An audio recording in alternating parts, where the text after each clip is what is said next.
रात का समय था। मलिहाबाद गांव में चारों तरफ सन्नाटा पसरा हुआ था। हवा भी मानो धीरे धीरे सांस ले रही हो।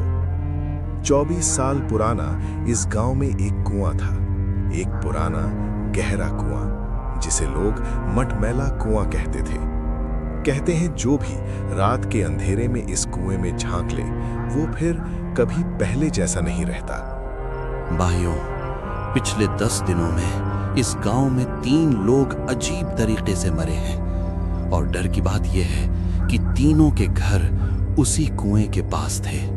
वो ही कुआं, मटमैला कुआं।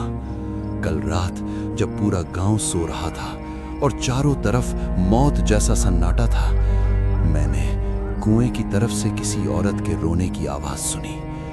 वो रोना सामान्य नहीं था, उसमें दर्द था, गुस्सा था और कुछ ऐसा जो इंसानी नहीं लगता।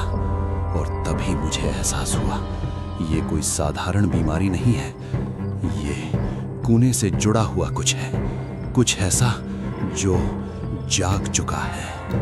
गांव के एक कोने में शकुंतला रहती थी। पिछले 4 दिनों से वो तेज बुखार में तप रही थी। उसका शरीर गर्म था और सांसें जैसे हर पल भारी होती जा रही थी। बेटी, कुछ तो बोल, पापा यहाँ है। तू ऐसे चुप मत रह, बता ना क्या तकलीफ है।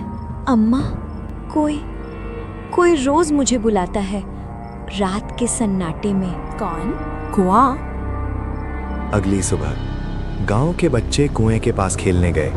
हंसी मजाक था, शोर था, लेकिन किसी को अंदाजा नहीं था कि वो कुआं उस दिन कुछ और ही सोच चुका था। अरे ये देखो, यहाँ चूड़ी पड़ी है।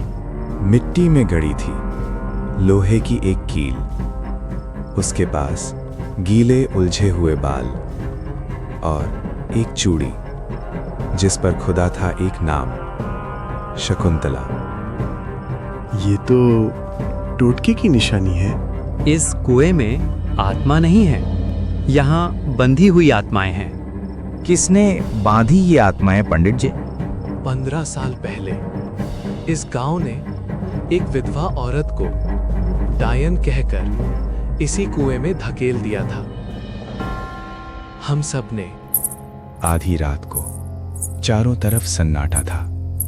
शकुंतला बिना कुछ कहे, बिना किसी को जगाए, अपने आप घर से बाहर निकल पड़ी।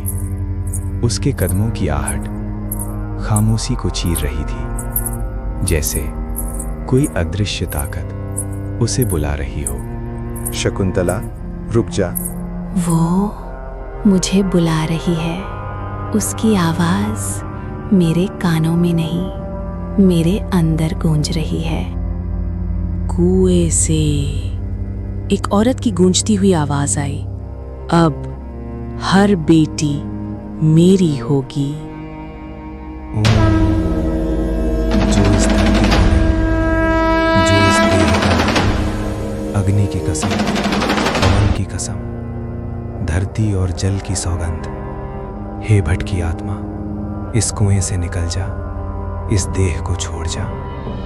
ओम हुम फट, ओम हुम फट, ओम हुम फट।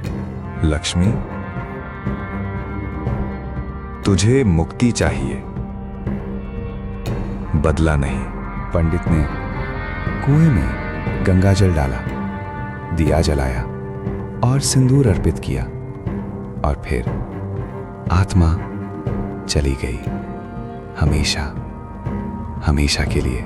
कुआं हमेशा के लिए बंद कर दिया गया। हल्की राहत, शकुंतला बच गई। एक गहरी खामोशी, लेकिन गांव वाले आज भी कहते हैं कि बरसात की रातों में जब सब कुछ चुप होता है, उस कुएं से आज भी चूड़ियों की खनक सुनाई देती है।